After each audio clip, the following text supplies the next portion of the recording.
Hello students, welcome to being scholar और मैं हूं आपके साथ आपका अपना दोस्त मोहित अविचल तिवारी। तो बच्चों, कैसे हैं आप लोग? मुझे पता है अच्छे ही होंगे। और वीडियो आने में 4 दिन का गैप रहा क्योंकि मैं ये देख रहा था कि कितने लोग अटेंटिव हैं। एक वीडियो आ रही है, फिर कितने लोग उसे देख रहे हैं पूरी तरह से। तो कल मुझे किसी ने बोला कि सर अगली वीडियो क्यों नहीं आ रही है, तो मैंने कहा ठीक है भाई, अब बना देते हैं।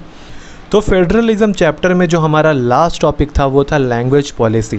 लैंग्वेज पॉलिसी के बाद में मैंने बोला था कि हम डिस्कस करेंगे सेंटर स्टेट रिलेशन के बारे में।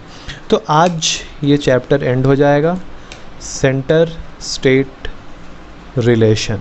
जब भी हम सेंटर स्टेट रिलेशन की बात करते हैं तो ये सेंटर स्टेट रिलेशन का कहने का मतलब क्या हुआ कि यूनियन गवर्नमेंट और स्टेट गवर्नमेंट के बीच में किसी कंट्री में कैसा रिलेशन है, यही कहलाता है सेंटर स्टेट रिलेशन। तो इसके लिए 1990 में हमें जाना होगा 1990 में। 1990 में इवेंट ये हुआ, rise of regional political parties. यानी कि 1990 के दौरान क्या हुआ था कि रीजनल पॉलिटिकल पार्टीज़ जो हैं वो काफ़ी बड़ी संख्या में आने लगी थी, लाइमलाइट में आने लगी थी।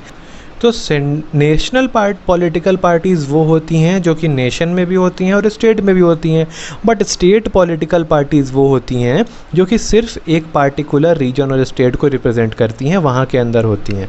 जैसे कि बिहार में आरजेडी है, ठीक है, आरजेडी यानी कि राष्ट्रीय जनता दल।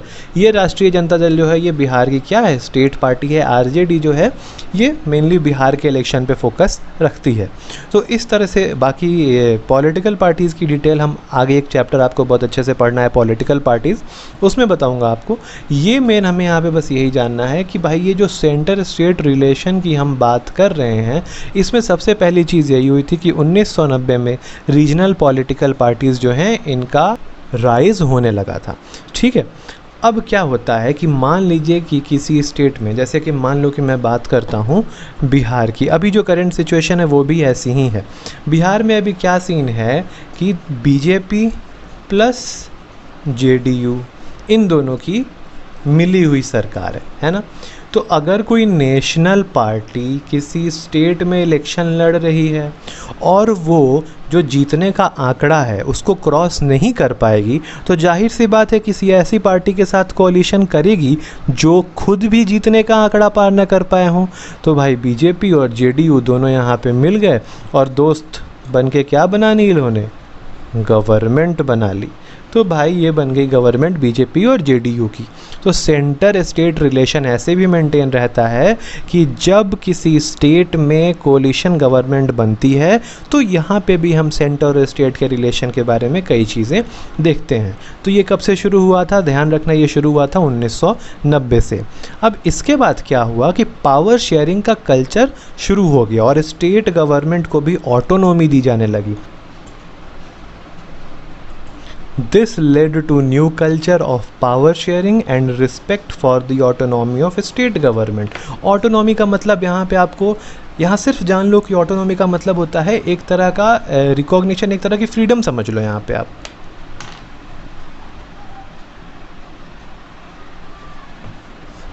कि वो किसी से बंधे हुए नहीं हैं। ठीक है, तो ये जब आप 1990 में क्या हुआ, राइज ऑफ रीजनल पार्टी हुआ, रीजनल पार्टी बनने लगी तो कब भाई स्टेट में कोलिशन गवर्नमेंट बनने लगी, है ना।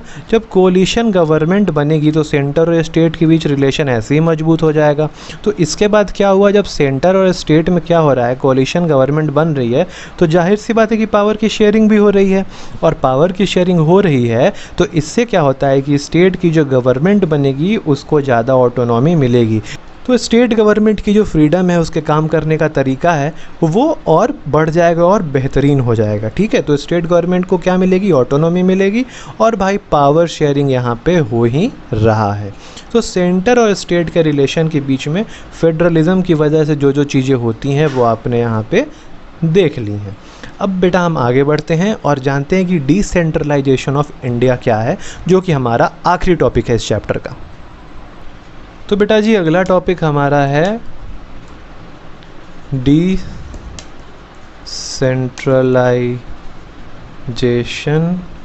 Of India. तो डिसेंट्रलाइजेशन ऑफ इंडिया कहने का क्या मतलब है कि सेंट्रलाइजेशन ख़त्म होता है। कोई चीज़ अगर एक आदमी के पास, मान लो कि आपका कोई दोस्त है, ठीक है, दोस्त नहीं, दोस्त आजकल बदमाश होने लगे हैं, आपका कोई भाई है, ठीक, ये हाँ मुंह इसलिए बंद है क्योंकि इसके मुंह में लड्डू है और इस हाथ में भी एक लड्डू है, इस हाथ में भी, तो इसके दोनों हाथों में भी क्या है, लड्डू है। अब आप भी घर में हो, आप आते हो, आपको सिर्फ एक ही लड्डू मिला होता है, ठीक है।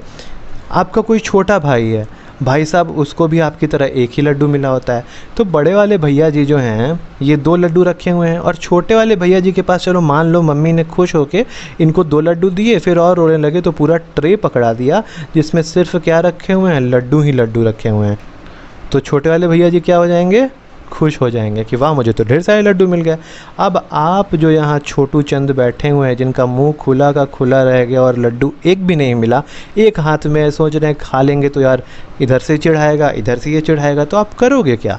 सेम उसी तरह अब मैं यहाँ करोगे क्या, यानी कि इनके पास भी ढेर सारी पावर है ना, और इनके पास भी ढेर सारी पावर है। तो पावर यहाँ क्या है, मान लो let the power be laddu, यानी इनके पास ढेर सारा लड्डू और इनके पास भी ढेर सारा लड्डू है। आपके पास सिर्फ एक लड्डू है, यानी ये भी लड्डू स्क्वायर है और ये तो लड्डू क्यूब हो गए, ठीक है।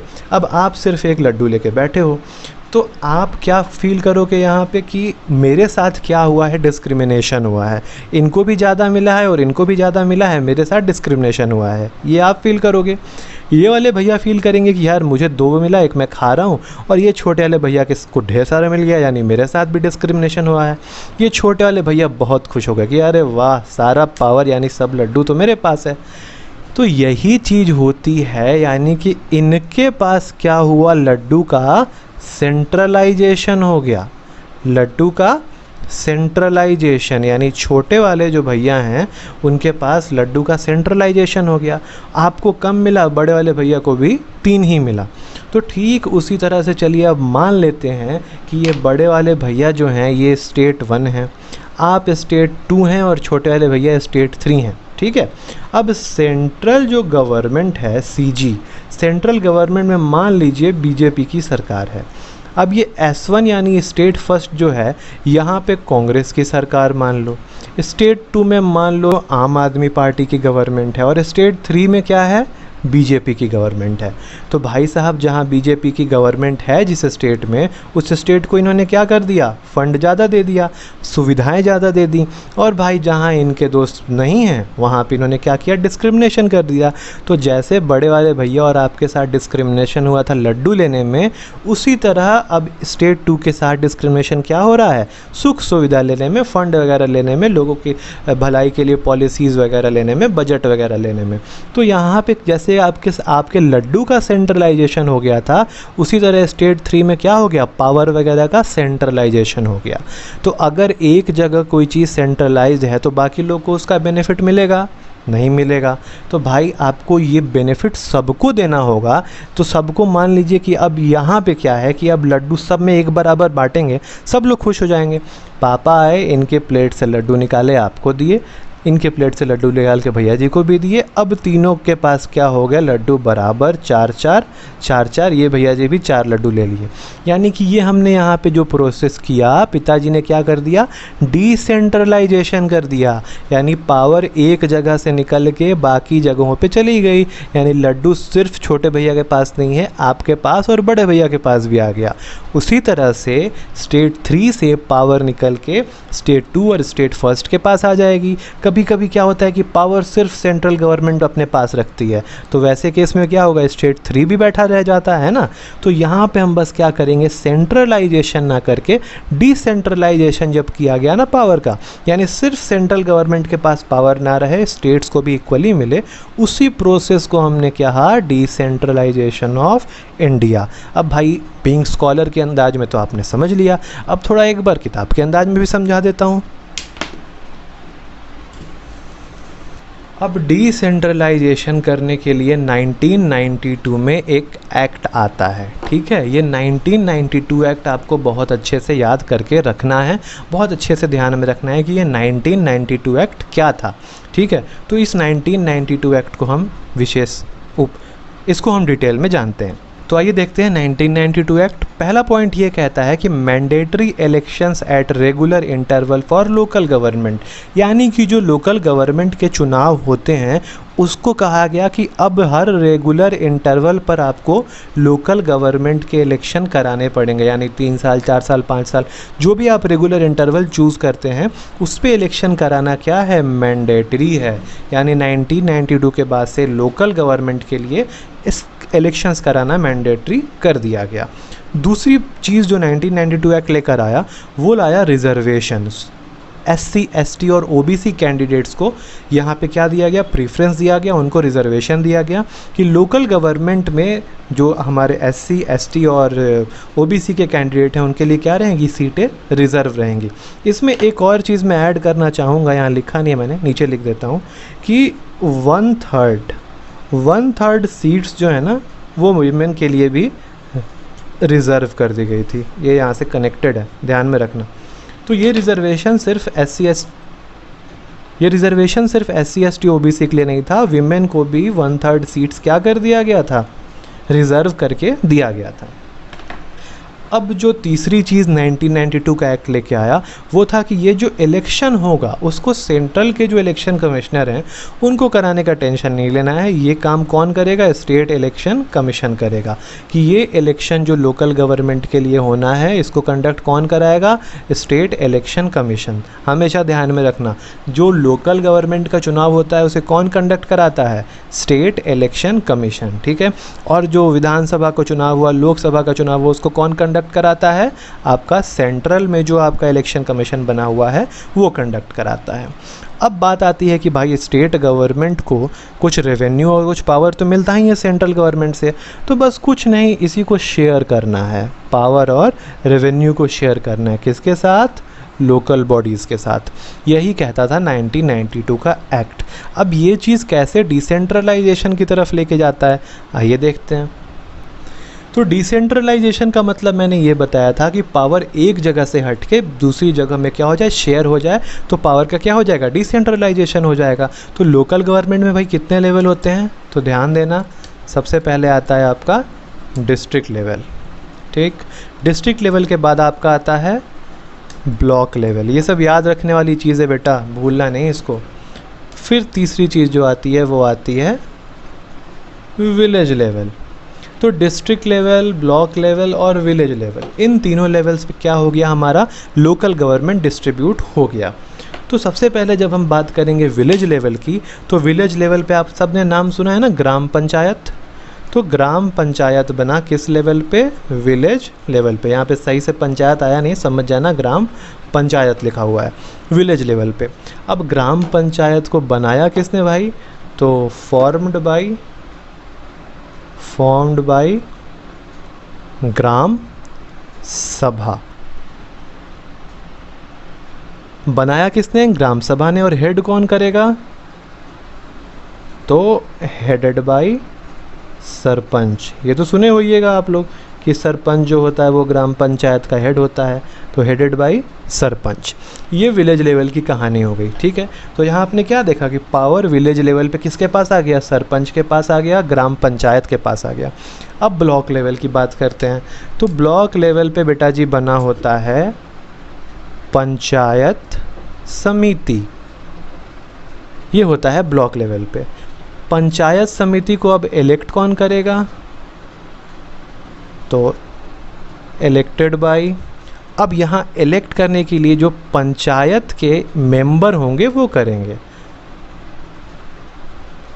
मेंबर्स ऑफ पंचायत, ठीक है। अब हेड कौन होगा इसका, तो भाई साहब इसके हेड होंगे हेडेड बाय BDO जो आपके ब्लॉक डेवलपमेंट ऑफिसर होते हैं वो इसके क्या होते हैं, हेड होते हैं। तो ब्लॉक लेवल पे पावर किसके पास आ गई, पंचायत समिति के पास आ गई। हेड कौन कर रहा है, BDO कर रहा है। अब बात आएगी डिस्ट्रिक्ट लेवल की, तो भाई डिस्ट्रिक्ट लेवल पे बना होता है आपका ज़िला परिषद, ज़िला परिषद। अब इसको इलेक्ट कौन करता है, तो जितने भी लोकसभा के इलेक्टेड मेंबर्स हैं और डिस्ट्रिक्ट के MLA हैं। तो यहाँ पे मैं बता दे रहा हूँ MPs एंड MLAs। जिला परिषद बनता है, उसमें इलेक्शन का काम कौन देखता है, MPs एंड MLAs। अब क्या होता है कि इसका हेड कौन होता है, तो भाई साहब इसका हेड बनाया जाता है DM यानी कि डिस्ट्रिक्ट मजिस्ट्रेट को। तो कहाँ पहले पावर सिर्फ सेंट्रल गवर्नमेंट के पास रहा करती थी, है ना। और अब आप देख रहे हो डिस्ट्रिक्ट लेवल पे भी डिस्ट्रीब्यूट हो गई, ब्लॉक लेवल पे भी डिस्ट्रीब्यूट हो गई और विलेज लेवल पे भी क्या हो गई, डिस्ट्रीब्यूट हो गई। यानी पावर का क्या हो गया, डिसेंट्रलाइजेशन हो गया। ठीक उसी तरह जैसे लड्डू आपके छोटे भाई से लेके बड़े भाई और आपको दिया गया था, उसी तरह यहाँ सेंट्रल गवर्नमेंट से पावर लेके लोकल लेवल्स तक, स्टेट लेवल और लोकल लेवल तक में पूरी तरह बांटा गया। इसी को कहते हैं डिसेंट्रलाइजेशन। यही था प्रोसीजर डिसेंट्रलाइजेशन का। अब हमें देखना है कि विलेज, ब्लॉक और डिस्ट्रिक्ट के अलावा क्या और भी कोई लेवल है। तो थोड़ा सा मैं आपको टाउन और बड़े बड़े शहर के बारे में भी बता देता हूँ। यही जब आप टाउन्स में चले जाओगे तो यहाँ पे क्या बनी होती हैं, म्यूनिसिपैलिटीज़ बनी होती हैं। यहाँ पे क्या बनी होती हैं, म्यूनिसिपैलिटीज़। और बिग सिटीज़ में क्या बना होता है, म्यूनिसिपल कॉरपोरेशन। तो हमेशा याद रखना म्यूनिसिपल कॉरपोरेशन और म्यूनिसिपैलिटी के बीच में डिफरेंस क्या है। ये होता है नगर परिषद और ये होता है नगर निगम। छोटे टाउन में नगर परिषद होता है यानी म्यूनिसिपैलिटी होती है, और बड़े शहरों में नगर निगम होता है यानी कि म्यूनिसिपल कॉरपोरेशन होता है। तो टाउन्स में इसका काम चेयरपर्सन संभालते हैं और बड़ी सिटीज़ में काम कौन संभालता है, मेयर संभालता है। ठीक है, तो ये डिसेंट्रलाइजेशन मैंने आपको छोटे लेवल से लेके बड़े लेवल तक समझा दिया। तो बेटा जी इसी के साथ अपना ये चैप्टर यहाँ पे ख़त्म होता है। अगला चैप्टर जो है हमारा वो कहता है डेमोक्रेसी एंड डाइवर्सिटी, D&D। तो हम अब क्या करेंगे कि अब हम पॉलिटिकल साइंस को यहाँ पे पॉज लगाएंगे और अब मैं लेके आऊँगा हिस्ट्री का फर्स्ट चैप्टर क्लास 10th का, जिसमें आपको बड़ी इंटरेस्टिंग चीज़ें जाननी है। तो वो लेक्चर मैं लेके आता हूँ इसके बाद।